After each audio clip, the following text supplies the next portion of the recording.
Even if I understand the chemistry of how my brain works, my most interesting thing in which I want to change is the chemical smell, look, reaction, perfume, body posture, sensories that I project.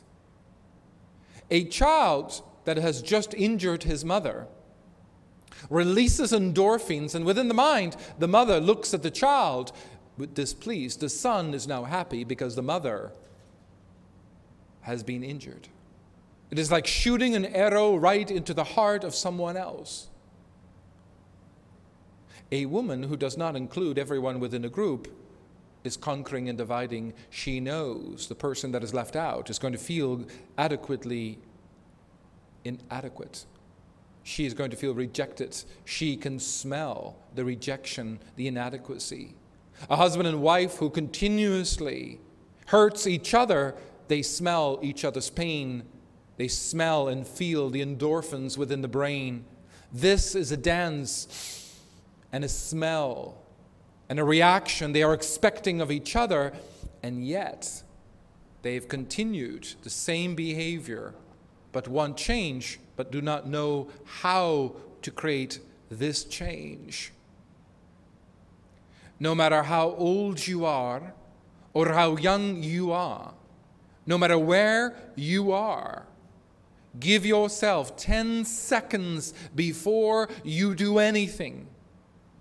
Imagine that you are just releasing and that all these endorphins are pew, pew, shooting out of you, and you're just sitting quietly and not letting these endorphins or these chemical reactions grab you by the loin and say, we're going to be angry, we're going to be disappointed, we're not going to disfigure ourselves because of peptides. We're not going to disfigure ourselves emotionally because we've done so all of our lives. So when a person learns how no longer to become the reactor and no longer allows the looks, the smell, the behavior, the body posture, no longer to influence their first reaction, is a man or a woman that is on a path of liberation. Chant Om Namah Shivaya if you wish. Chant Om, Om Shanti Shanti Shanti, Om Om Om, Om Shanti Shanti Shanti, Om. Give yourself this 5-10 seconds. By doing this, you are rewiring your future and changing your future karma. A person of gratitude is capable of changing their future more rapidly than anyone. The stories of a woman going from rags to riches is because the karma that she has built up is so enormous that she goes from rags to riches.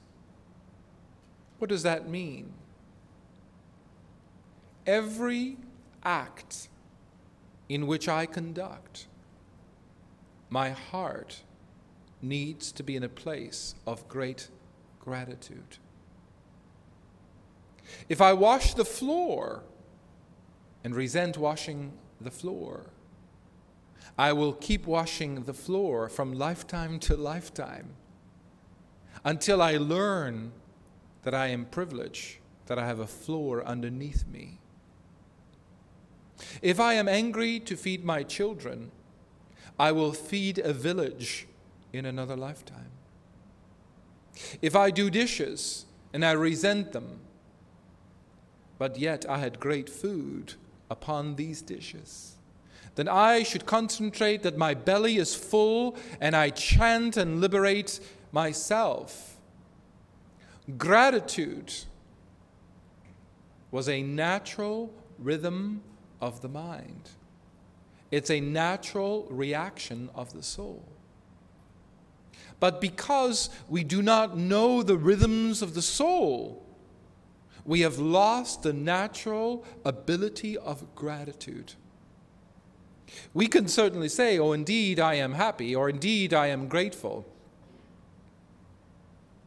I think Bart's karma, when it comes to cleaning, is pretty good. He is a power washer, and he will power wash the entire neighborhood. He will clean your toilet with the biggest smile.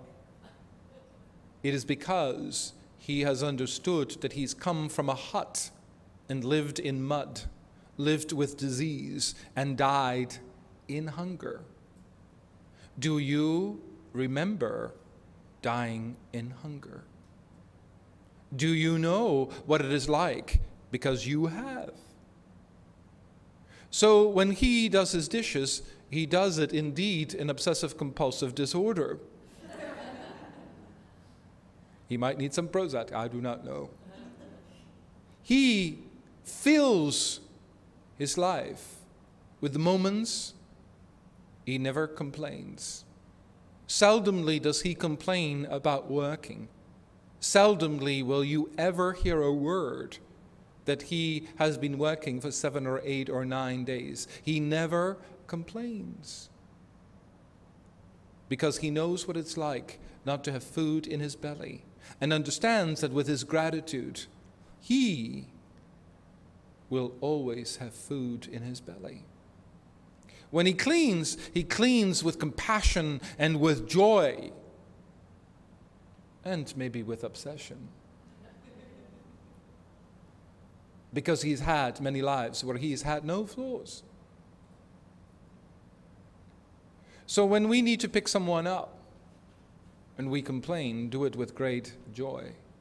You have an automobile, you have gasoline, you can drive, you have walked through the deserts where your feet were bleeding. When gratitude fills us, it is not a part of our daily life. Most every day he hugs the people that are around him. Most every day he kisses the women in his life. Every day he is grateful and is filled with gratitude, not sometimes, but all the time. It is his great fortune that he has great women that teach him about the greatness of a heart. So when an individual loses the sight of gratitude,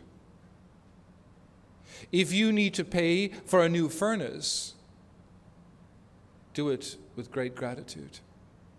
That you have the money, unless you're being ripped off, but do that with great gratitude. When you meditate,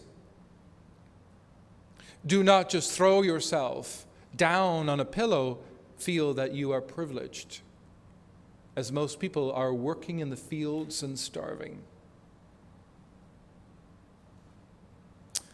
Consciousness and knowledge is one of the greatest liberators of any cycle of reincarnation. Consciousness isn't something in which can be transferred unless one is a great saint. But someone can speak and teach, and one might have to repeat the same thing over and over until a person goes, aha. And eventually we are born to a new level of consciousness. Knowledge liberates us. It means we are changing our attitude. Individuals have become predominantly dissatisfied, moody, depressed, complaining. Indeed, we have things within our lives that we need to work through. We have pains, we have emotions, we have hardships. These are the natural cycles of evolving.